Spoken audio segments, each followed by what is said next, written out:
Blog Talk Radio. Welcome to the Nonprofit Coach with Ted Hart. Since 2010, the most listened to radio show in the nonprofit sector dedicated to helping your charity succeed. It's no secret that combining online and offline techniques is the key to fundraising success, and practical nonprofit management advice is what you need.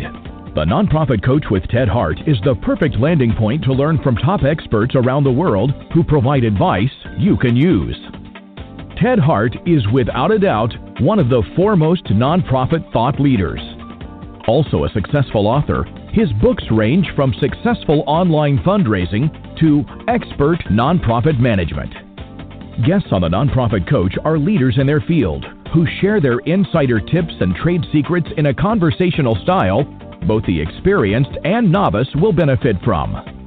Ted lectures around the world, but now he's here for you. From the latest in charity news, technology, fundraising, and social networking, Ted and his guests help you and your organization move to greater levels of efficiency and fundraising success. This is a live call-in show. Add your voice by calling 347-324-3080. After the show, you can find all our podcasts at tedhart.com. Click on the radio links. Don't forget to dial 347-324-3080. Now, welcome the host of the Nonprofit Coach, Ted Hart. And welcome here live on the Nonprofit Coach. We've got a very important show regarding nonprofit boards for you today. As the announcer said, you can call in to 347-324-3080 if you have questions. If you're shy, feel free to email me at tedhart@tedhart.com. We're also live streaming over on Facebook at facebook.com/Ted Hart. As always here on the Nonprofit Coach, we start with page one.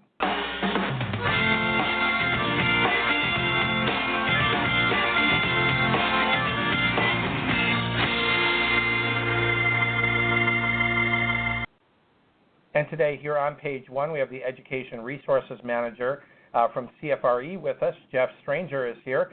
Jeff, bring us up to date on the CFRE Minute. Sure, Ted. It's great to be back with you. Some exciting things on. We're going to be at P New Orleans, and Eva, our CEO, is going to be at the Fundraising Institute in Australia. So she's out and filling in for our deadline for the most recent window for testing is April 15th, and that's the testing window from April 15th through June 15th.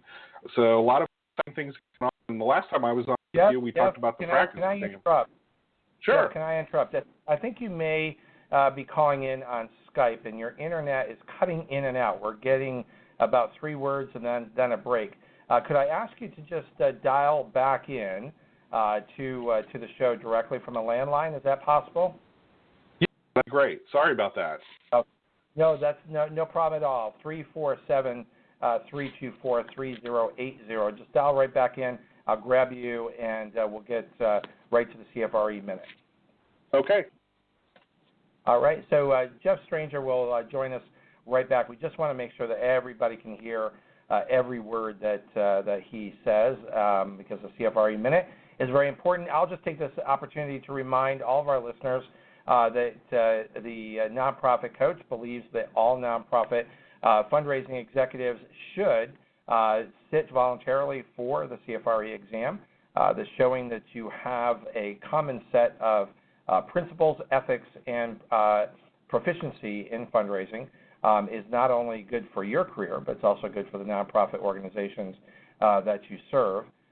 So we do encourage all of our listeners that once you've met the criteria to sit for exam, that you do try to become certified by the Certified Fundraising Executives, which you can find more information, of course, at cfre.org, and we will post that over on Facebook. I'm just waiting for Jeff to rejoin us here so that we can get the information from CFRE. All right, well, I'll tell you what we're going to do is we're going to jump into our topic for today.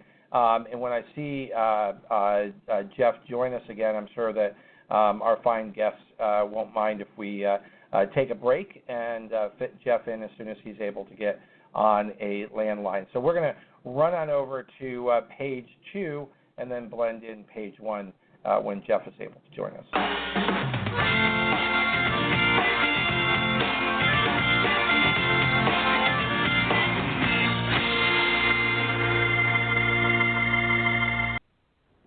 So today we have not one, not two, but 3 experts over here on page 2 that are all going to help us with their immense expertise in working with boards of directors and strengthening boards of directors. And one thing that is as unique as every nonprofit organization is, the one thing that absolutely every single one of our listeners, every nonprofit that you serve, have in common is that you have a board of directors. The question is, are they as strong as they should be? Are they as strong as they could be? And today we're going to find out how you can move from your current state of wherever your board may be to a stronger board of directors that is working in collaboration with their staff. And so first up here, our first expert today is Mike Burns, who has over 20 years as a nonprofit manager. Since 1994, Mike has been a partner and organizational development consultant at BWB Solutions. His work focuses on strategic and business planning, nonprofit governance, and helping nonprofits assess their readiness for mergers. And he writes the blog, which is definitely worth your time, Nonprofit Board Crisis. So, Mike, just to let you know that I do see Jeff joining us back, so I'd like to get your introduction in. Then we're going to quickly just ask you to hold tight so we can get our CFRE minute in. But let me welcome you, Mike Burns, here to the Nonprofit Coach. Good to be here. Thank you very much. Mike, so the first thing I'm going to ask of each of our guests is, and as I said, we'll then take a quick minute over with CFRE and then come back and bring the rest of our guests into our conversation today, is on this topic, taking a deep dive into strengthening nonprofit boards. Kind of weigh in or tee this up. What kind of discussion can our listeners expect today as we get into having 3 experts on this topic? So under the rubric, governance is not intuitive. We are not born understanding how to be boards. The work that we have been doing in particular that brought us to you has been to understand how do folks who become board chairs or leaders in a board get to that place, and then once they get there, what do they do? And so our research, which we've completed and now in a second stage, helps talk about that deeper, and it all wraps around again to an understanding that it's just not intuitive to be a board member. That's right, and extremely important because oftentimes our board members almost become accidental board members and then may become accidental leaders on the board. How can we help them make sure that they succeed? So Mike Burns, thanks so much for teeing that up for us. We'll be bringing Mary Hiland and Stephen Nill into the conversation in just a second, but with the indulgence of our 3 experts, we now have Jeff Stranger back here with us. Hopefully we'll be able to hear every word, and let's go back into the CFRE Minute. Welcome back, Jeff. Hey, Ted. How does it sound now? It sounds great. So thank you so much for giving us another shot. Bring us up to date on CFRE. No problem. So the big things to remember, April 15th is the next deadline for registering for the test. The next testing window is April 15th through June 15th. We do, as a reminder, have our new practice exam that we rolled out mid last year, and that has been really done very well, very much embraced by people who are preparing for the exam. It's a great tool because you get to take a practice exam. You can do mini quizzes based on the knowledge domains, and it's just a great way to help kind of build your confidence going into the exam. Mm-hmm.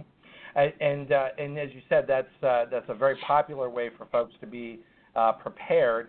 When would you say is the time to be looking to take the practice exam in advance of actually sitting for the exam? Is that something you do right in advance of it, or practice a while before? Great question. There's a couple ways you can approach it. It is a subscription model, so you get 30 days to take it as many times as you like, or you can subscribe for 90 days. So a great way to do it is, let's say you're 6 months out, you might want to subscribe, take it, kind of get a sense of where you're weak, where you're strong, use that next few months to prepare, study in those different areas, and then resubscribe right before the exam and see just how well you've done to make up any gaps that you might have. That's great. That's great. Well, while we were waiting for you to return, I shared with our listeners just how important we think it is for professionals to seek the certification and to sit for the exam. We've got a full topic today, but I do want to make sure that you complete any of the other update that you have. The only other things is we're out and about. We're going to be at the AFP New Orleans conference.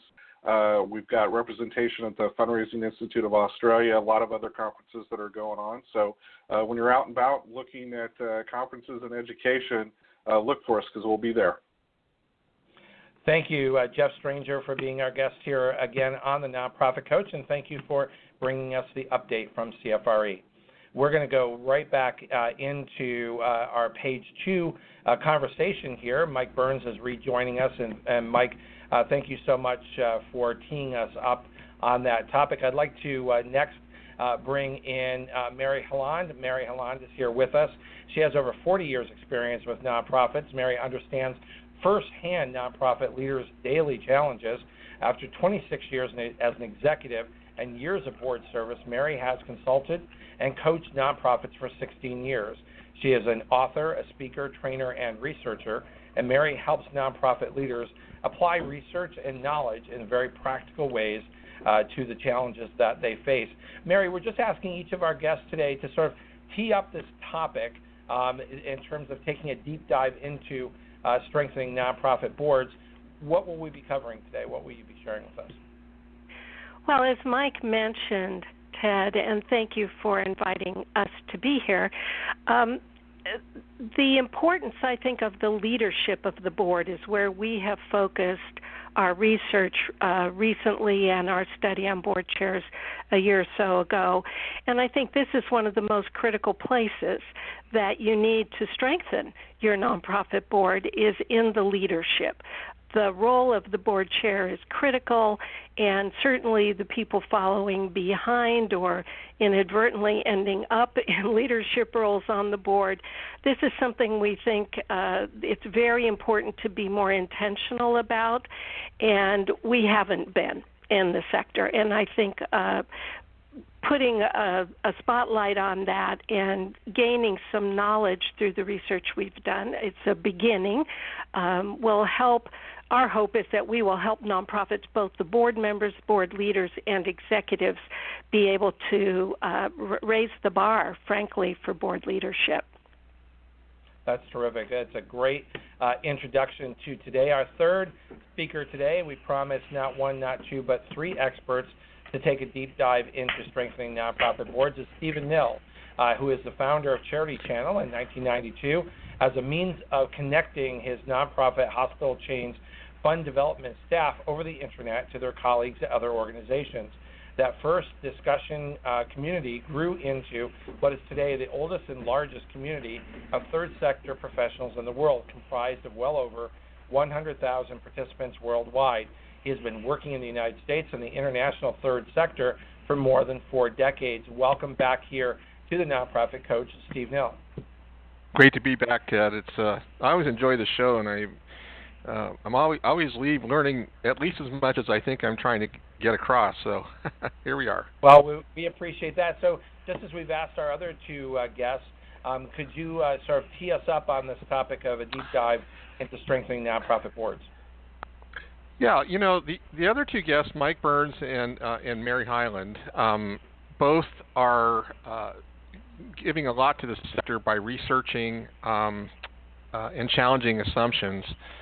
And I love that about them. I mean, they're actually asking questions that startle me just a little bit, such as, is a traditional model of the single-person board chair unrealistic? And, if we don't challenge assumptions, if we don't look at them, then we don't grow as a profession. And what I appreciate about them, and I appreciate about their work with the Alliance itself, is that they're taking a deep dive into these questions. And my role, at least the way I see my role, is somebody who has a large practitioner community, not a research community, but a practitioner community in the nonprofit world, is to stay aware of that work and to share that work with the people in the trenches who could put it to work. And so often such great work just doesn't get out there adequately. And so if I can play a role, I'm not the researcher here, the other two are the experts, but if I can learn from them and then play a role in conveying that the results of this research and these studies, then that at the end of the day is where I want to put my time. So they're doing a great job, and I'm really pleased that you invited them aboard your show. Yeah, well, it's great to have the three of you here. So the first question, I'm just going to throw this out and ask Mike or Mary or Steve to sort of weigh in on this. Is let's focus as both Mike and Mary did in their introductions today on the issue of leadership and board leadership, specifically the board chair. Maybe again we'll do sort of one at a time here. We'll go ladies first. Mary Hiland, what is the role of the board chair? What is important, particularly for our audience who are staff, senior staff, junior staff members working at a board of directors, and oftentimes where they run into conflict is because there is not a common understanding of what is the role of the board chair, and sometimes answering that as what it's not helps us get to what is. So, Mary Hiland, what is the role of the board chair? Well, I think the role is pretty comprehensive. I'm going to answer it sort of with two dimensions. One is what do board chairs from our first study think their role is, and what I have seen effective boards, what the role of the board chair is. First, of course, people see the board chair in just facilitating board meetings, which is not the most significant role, as you might imagine. I think also the partnership with the executive, if there is one, that is where there really is a very critical role, because we've seen, and I've seen in other research, that relationship reflects back to the entire organization and can affect the engagement of the board, can affect, of course, the effectiveness of the executive.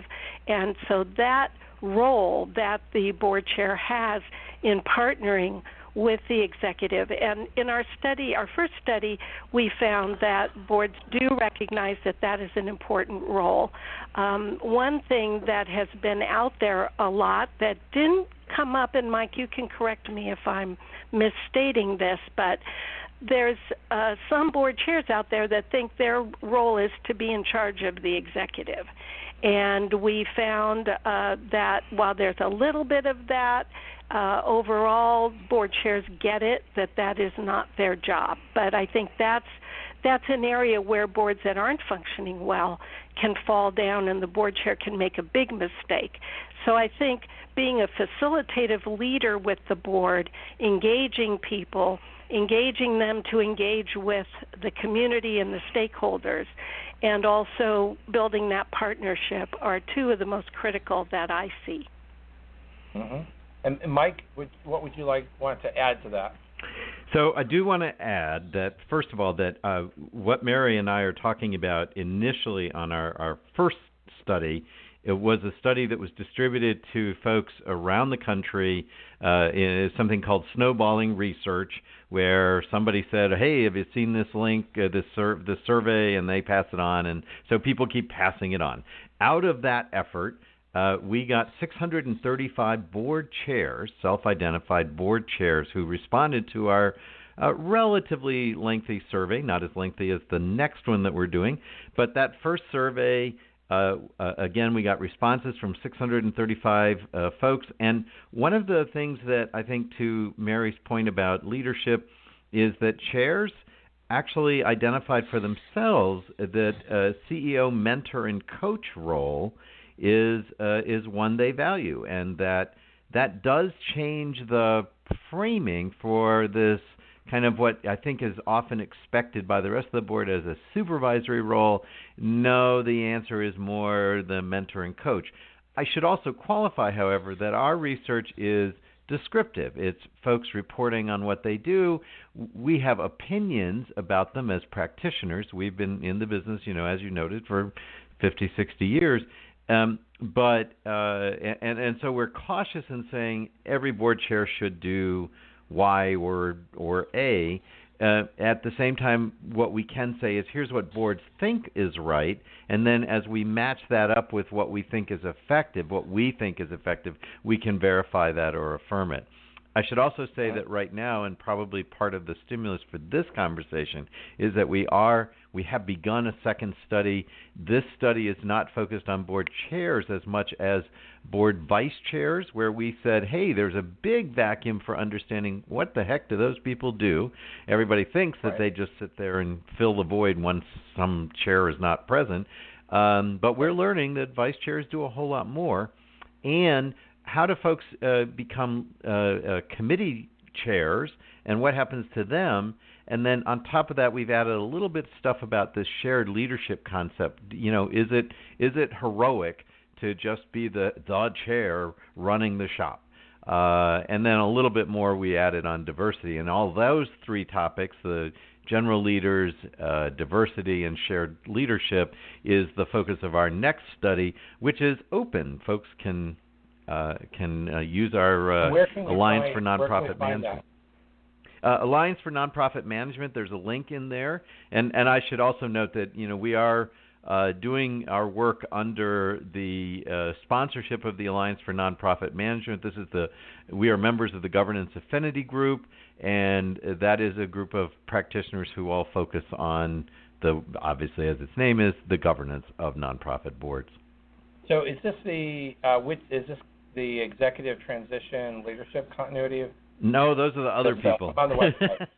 Okay. Yeah, they're a different group. They're different. Okay, so this is Alliance for Nonprofit Management. Yep, and the Governance Affinity Group. Okay, Governance Affinity Group. Oh, there's governance. Yeah. Okay, governance. I'm just trying to find that the survey. That link.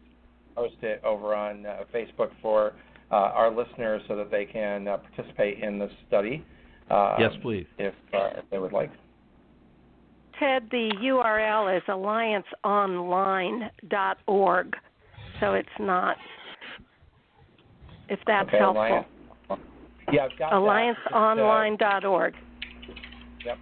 I'm over there right now, and I'm just looking for the research itself, or where that study can be found. It's hiding we can here send somewhere. So hopefully someone. Yeah, we'll send it to you if it doesn't show up. We'll get you a link. Yeah, it's not showing up. But anyway, we're keenly interested in this research, and what you've already learned and what the second study is hopefully going to help us learn.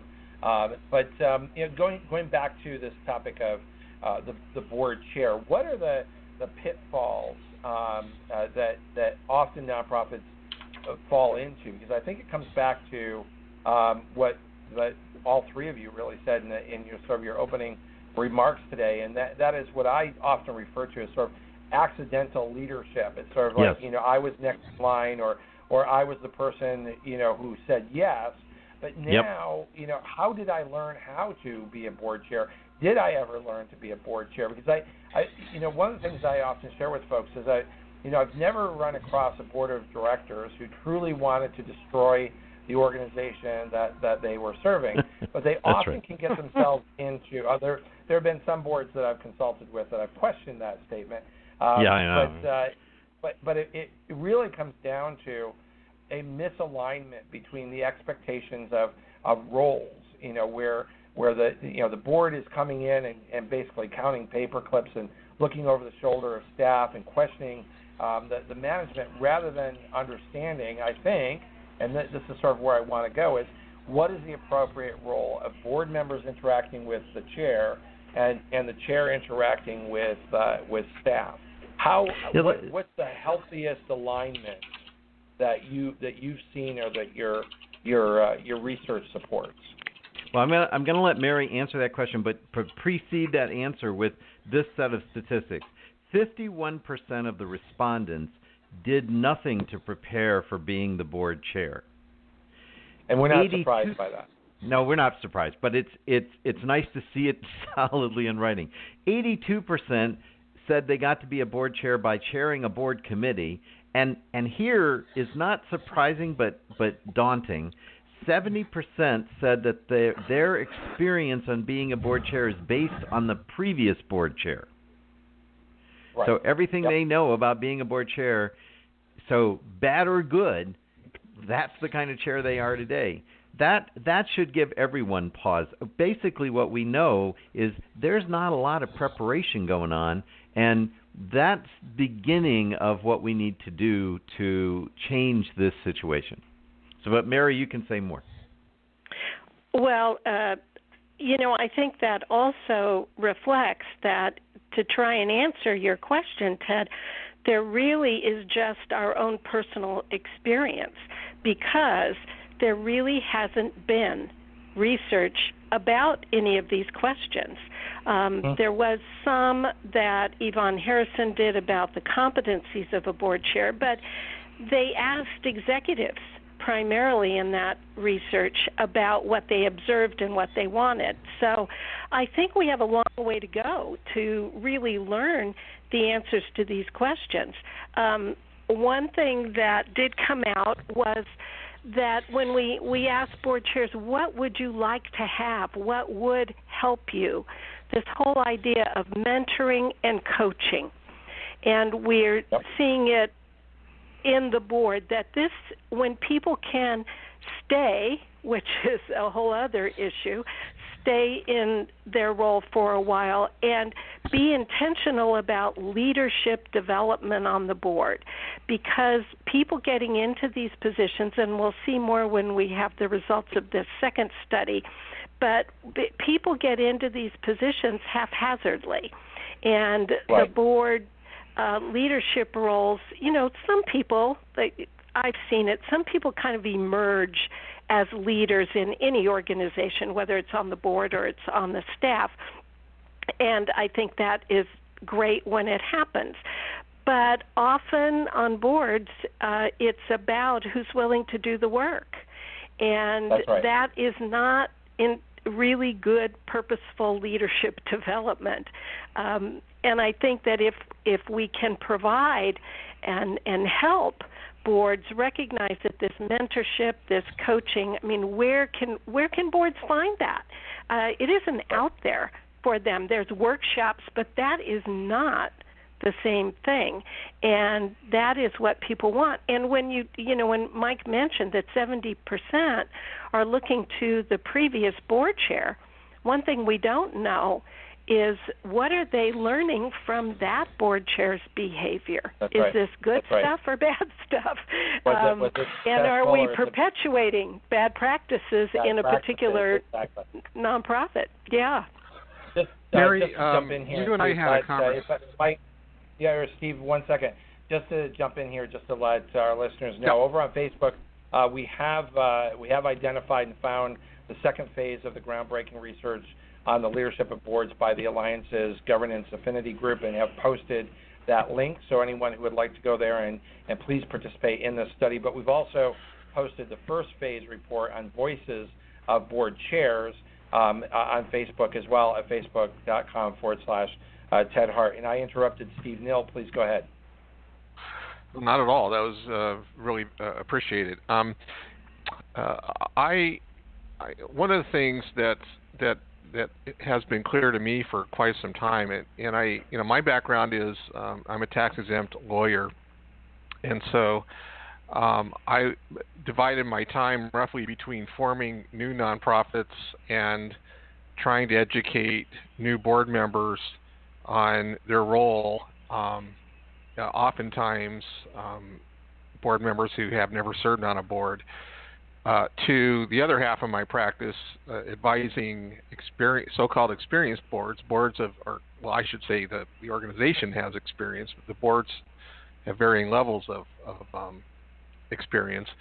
There just has not been adequate opportunities for board members to really learn their roles. And for a while I thought, well, maybe one of the answers is to put out some books on it and Charity Channel Press has offered books. There are books put out by other publishers. And honestly, unless it's a very fast read, board members don't have the patience. They're busy people to read through that. And so I was fascinated. I had a conversation with Mary. She probably wouldn't bring it up herself, and I hope you don't mind, Mary, but not too long ago, a few days ago, where you have an onboarding course where you're trying to train new board members on their role. Can you tell us a little bit about that? I think it's really relevant to the conversation. Well, thank you for mentioning it, Steve. I don't want to be looking like I'm promoting anything, but I think let me just talk about it from a filling a need basis. I did create an online course for board orientation. It's very basic and it's very accessible and it's not very long. And I have had it out there for about 18 months and the feedback is excellent. So I'll just say that about it.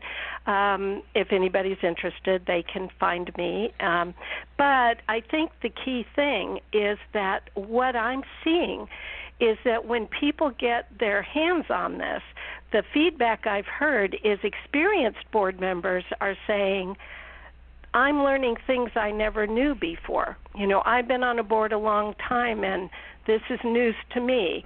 I never knew my 3 legal duties. And this is both encouraging that there's something out there now people can use, but it's also discouraging that it's validating over and over again that boards are not getting oriented to their roles and responsibilities. 75%, and there's been, I don't know, maybe 300 board members who've gone through this program now, but in the initial pilot, 75%, 75% said they had, when asked, have you ever had a formal orientation to your board role?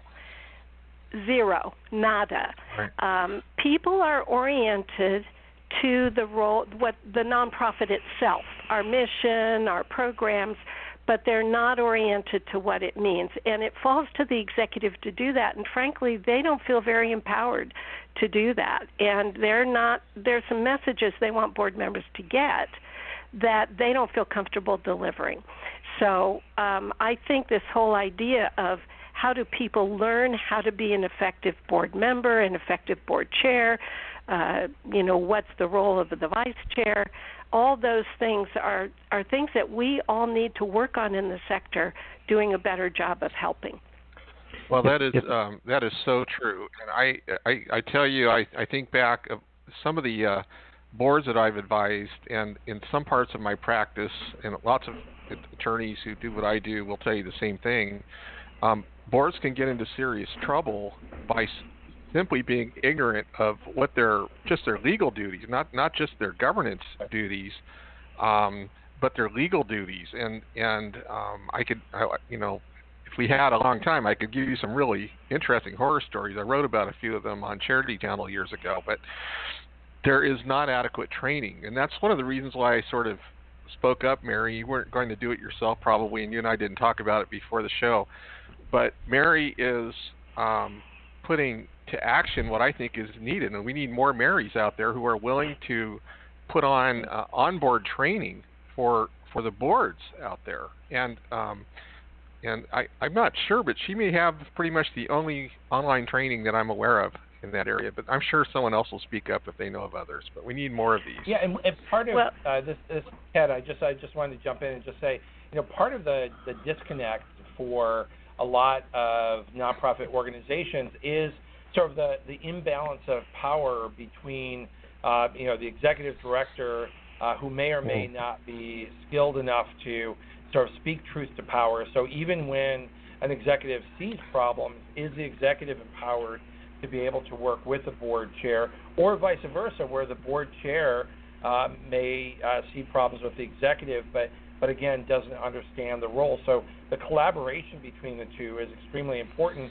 But as Mary said, if you base your leadership on prior leadership, and that was creating a rift within the organization, chances are you're not going to make that better. You know, we one of our members, Deb Beck, who died last year, but was an integral part of this study. Her whole focus had been, in general, had been on learning and how do we help adult learners learn and use the adult learning disciplines to do that. When we asked the question in our survey about what are the most helpful sources of information for preparing to be a chair, only of the 49% who actually did something, only 42% of them used the internet, and 37 and 33% subsequently used either local workshops or purchased books. I think our challenge, of course, and the internet should alleviate this, is the scaling of preparing people. But if we use those scalable approaches, we have to think in terms of adult learning. We also have to recognize that maybe one of the messages, and the literature doesn't tend to do this, the methodology that we need to focus on most, I think our takeaway is that it's all about team building and team management, that a chair is really a team leader. And so if we focus, we redirect. I mean, yes, there's content, right? There's the fiduciary responsibilities, there's strategy, there's stuff like this stuff, you know. But this question of how do I take what is not intuitive, what I'm not born to do, and give folks the core competencies to be able to then do it well, that's our challenge. And we have to find methodologies that are scalable. It used to be books once upon a time. That doesn't seem to be the answer for the moment, and internet is only half the answer. Right. And Mike, I think you're so right. It's all about relationships. You know, the content is helpful, but how it's used, how people interact with each other, how people lead is all about the dynamics in the boardroom. And I did want to add one other thing to the comment about the board chair executive relationship. We did find in the first study, and I think it was encouraging, that board chairs saw themselves as more of a partner, that when you looked at the balance of who's stronger, who's weaker, that it was, for the most part, very balanced. And I think that was a very good sign. We do tend to make assumptions about things, and there's a lot of board bashing that goes on in the sector. And I think there were some very positive things that came out of that first study that reflected well on board chairs, even figuring it out on their own, doing the right thing. I wanted to reflect on something that Steve Nill said and ask you folks to sort of respond to this. In board retreats and other interactions that I've had in consulting with nonprofit organizations, one of the things that I will often do with boards of directors is actually sit down and have a read of their bylaws. And what I found is that very few boards of directors have ever read their bylaws. What they feel that they're in compliance with their boards of directors is more sort of the historical way that the organization has worked in the past, but not actually going back and understanding what is in the bylaws and are you in compliance. And my experience with a lot of boards of directors is that there is very little compliance with the bylaws that actually set out the governance structure, and that as they grow in their understanding of the structure, they can understand where there may need to be changes because the organization has maybe outgrown parts of the bylaws, but also oftentimes the solutions that they're looking for can be found in the governing documents if they actually understood what they said. Yeah, you're so right. I mean, I was making. What do you feel about that?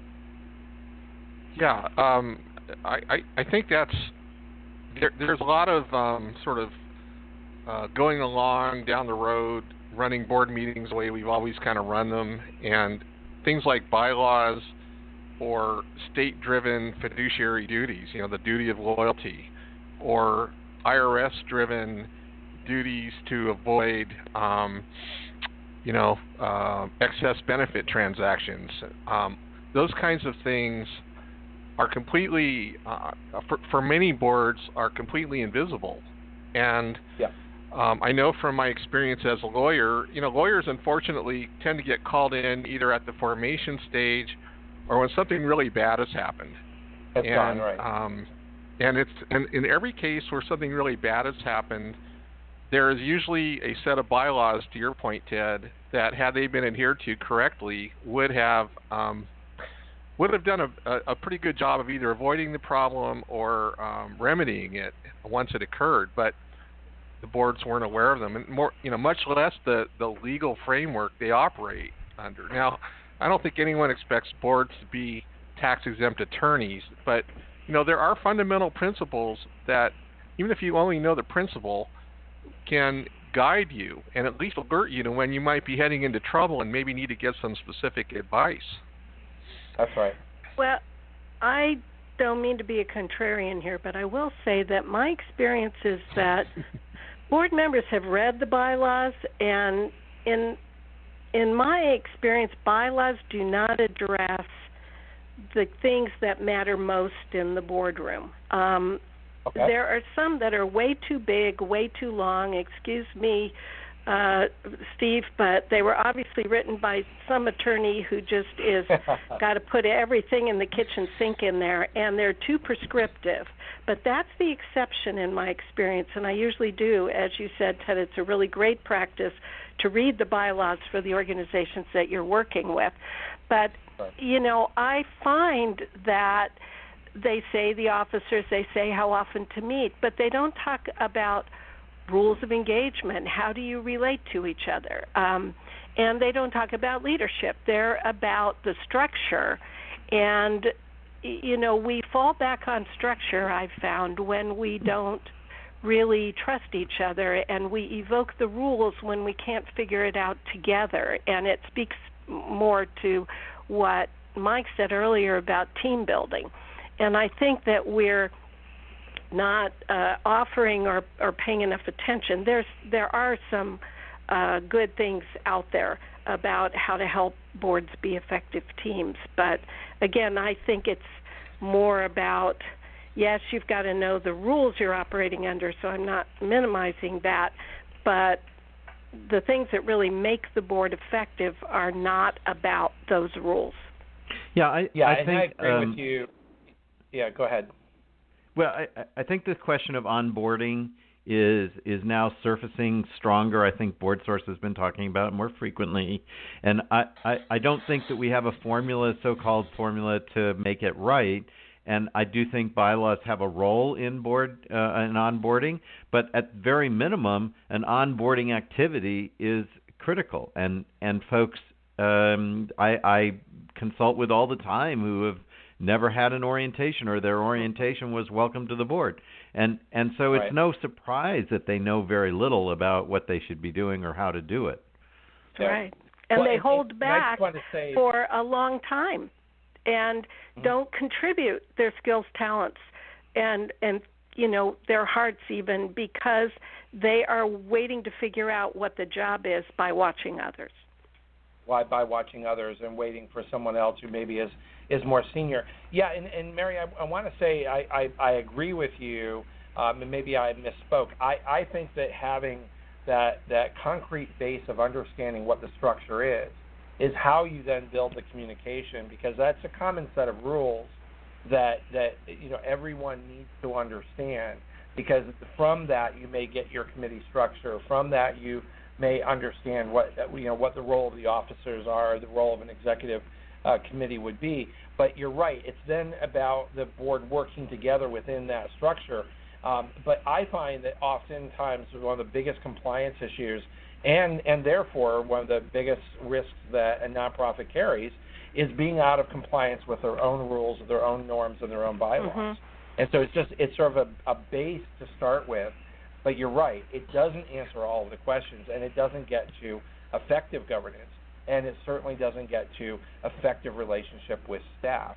So that's sort of where I wanted to take this discussion, is what is the appropriate relationship between board and staff? What for all of our listeners today who feel that it's not working or it's really working well, from your research and from your experience, what is the best case? Who do you want to answer? I want you all to answer. We can let ladies go first, though. Mary, why don't you take this Well, that is a huge question that I don't know if there's been any research on. So I don't think there's a magic formula out there for that. I think that there's insight, as we talked about the teams, I don't think there's governance nonprofit research about that, but there's other research about how we become an effective team. But that's different than your question. I think that the relationship is something that we do know that having a strong executive and a strong board in partnership is the best formula, not a strong board and a weaker executive. So it's the delicate dance in figuring out, and Mike, you may want to speak to the work in the stages of the organization. Mike's done a lot of good work in that and written about it very eloquently, that role between the board chair and the executive may need to evolve as the organization is growing, and it's going to change what the role of that board chair is, just the way it changes what the role of that executive is. And I think that the role with other staff is really something the board and executive work out together, but in some of my individual research, I did learn that if the board feels the executive is keeping them away from the staff, really afraid for them to connect with the staff, the board begins to wonder why. So it's a delicate dance where the executive, the board doesn't have any business doing an end run around the executive, but they have to work something out so that the board understands what the other staff do and can respect the role of the executive, but at the same time doesn't have to feel that the executive has something to hide.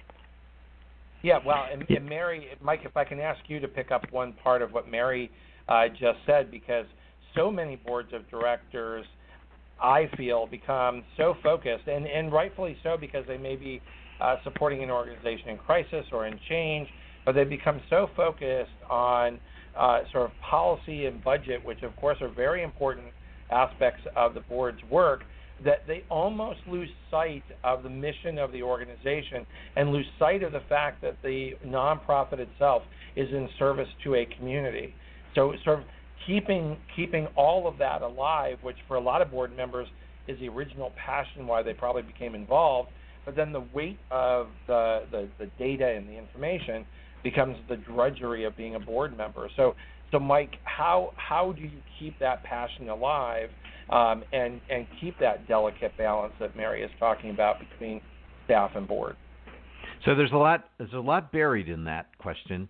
Right. But let me slice it in a couple of different ways. So one, I actually have come after 35 years to the place that says the board has one employee, that's the CEO or the exec or whatever we call them. I think that relationship between that one employee, so that's to say they hire one person. That one person then, based on budget, hires all the other folks or any folks. I think that stages of development matter when we talk about this, because in an early stage nonprofit, there aren't any staff. The board have to pay attention to the operations. They pay attention to making it work. They open the doors. They act like the staff. And so they often don't get the bandwidth to be the staff and be the board, to the positive and negatives that come with that. I think as they move along, they might hire a staff person to do the stuff they don't want to do. That's in their next stage. And then somewhere along the line, they're able to say, well, wait a minute, we should divorce ourselves from this. But then there's always people who resist, and they've been so engulfed in they didn't have term limits. So they've been so engulfed in the work that they don't ever really want to give it up. And that's where we always hear the stories about board staff micromanagement stuff and all those issues, and rightly so, but they have to go through that stage to be able to get to a final stage where everyone is clear about what role they want to play. That's a negotiated process, but it's also a life stage. So I think that's one bucket of the stuff that we're referring to. Another bucket is they have one employee, but that doesn't mean that key staff shouldn't be at board meetings to tell their stories and to tell the stories. Mission moment matters. And so what our staff does and how they do it is as long as I'm not the operational person as a board member, I think I need to understand that when I go sell the organization. So that's right. That's the quick and dirty perspective. Yes. So, Steve, bring us back to. There's also something that Mary said early on in terms of how bylaws are written and who's writing them, and of course, probably legal counsel. And is there too much written into bylaws that stifle the ability for all of these players to work together? Yes and no. On the one hand, I could speak certainly to the United States context, especially. The legal framework for nonprofits is remarkably complex. Layers of law at local, state, and federal levels. Lots of case law, tons of statutes, and so a good set of bylaws is sensitive to the reality of the legal context. But on the other hand, lawyers, by nature of their training, are not necessarily governance experts, and I for one will raise my hand, especially in the early years. It's just not something we're trained to do. We're trained to look at the law. And so something as obvious to us as providing a methodology for conducting a meeting, we don't really examine. Robert's Rules of Order is just routinely cited in what's considered to be a good set of bylaws. And yet governance experts, maybe some on this call, will point out that maybe Robert's Rules isn't really the best way to govern a meeting, and yet there it is in the bylaws. And if it is put in the bylaws, who's really adhering to it anyway? I mean, so lawyers, frankly, I think lawyers ought to be taking some of these onboarding courses themselves. Right. It ought to be taught in law school. It's not. Steve, you went right where I wanted you to go, because Mary, is that part of the underlying issue here? Is that the governing documents, the legal structure of which the organization exists, have traditionally been written by people who know legally what the structure should look like, but have not understood the practical nature of governing a nonprofit organization from that structure?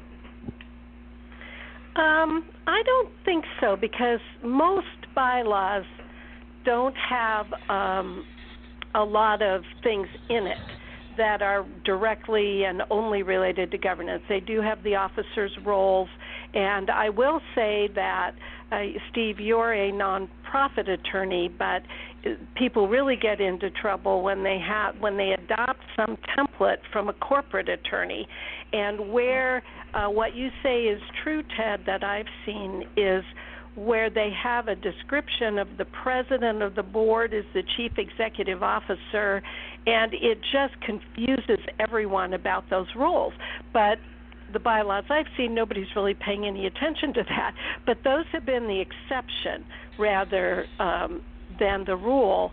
And I do want to say something about Robert's Rules of Order. I had an experience with the board where they evoked Robert's Rules of Order and caused a huge split in the board. It was a call for the question action, and it shut down dialogue, and it alienated half the board, and they got up and walked out of the room. So there are real risks in being too rigid about these rules, these meeting rules. There's another resource out there that I recommend. It's not the only one, I think, nowadays, but it's called Roberta's Rules of Order, and It's got some good meeting information strategies in it, and the gal who wrote it, Alice Cochran, is in the Bay Area. But anyway. Yes, Alice, by the way, had her, when her book first came out, I had the opportunity to read it, and I wrote a review on it. Alice Collier Cochran very good book. And actually, I started putting that into bylaws for a number of my clients over the years, and it's met with good success. Terrific. Folks, we have 5 minutes left. Obviously, this is a topic that I think we need to ask our producer to let us come back, because we've only touched the surface, but I think provided a lot of very important information for our listeners today. So very quickly, Mike Burns, final words, final statement, and how can our listeners reach you? So take our survey.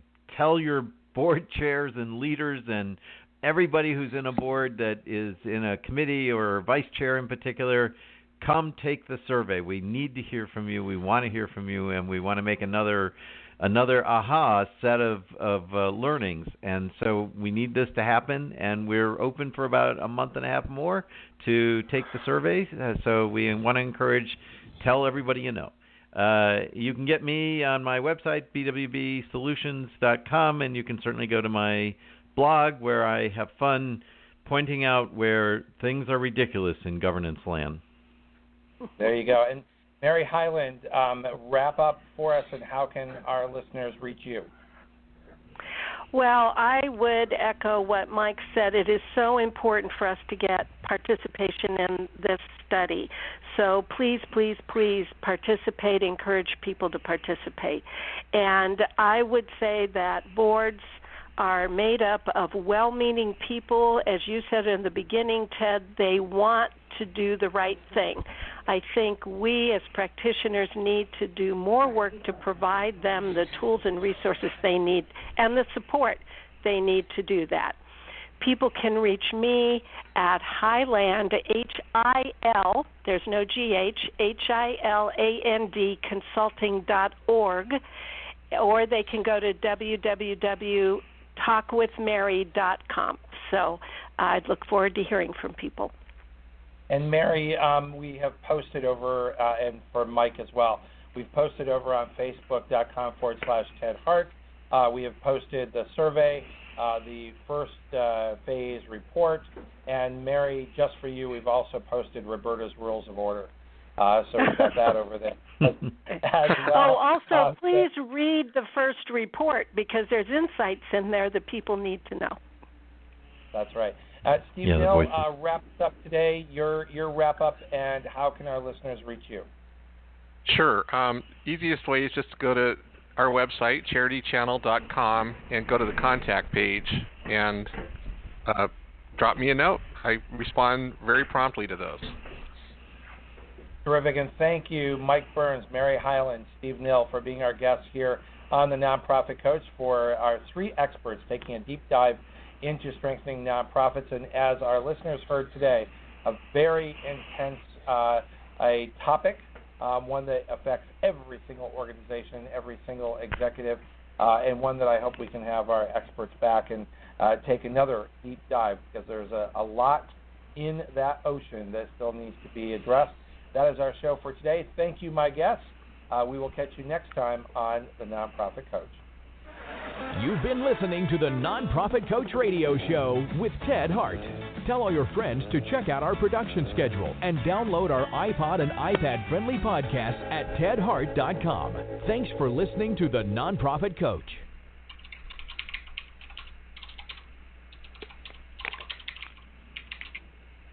Hola mi gente, Rosalind Sanchez here from He Said, Ella Dijo. And although I like drama in my telenovelas, when it comes to real life, I prefer a drama-free casa.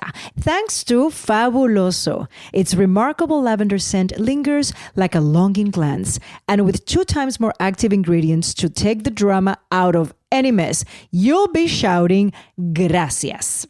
Fabuloso's 2 times concentrated formula provides 2 times more active cleaning ingredients versus non-concentrated Fabuloso Original. Use as directed.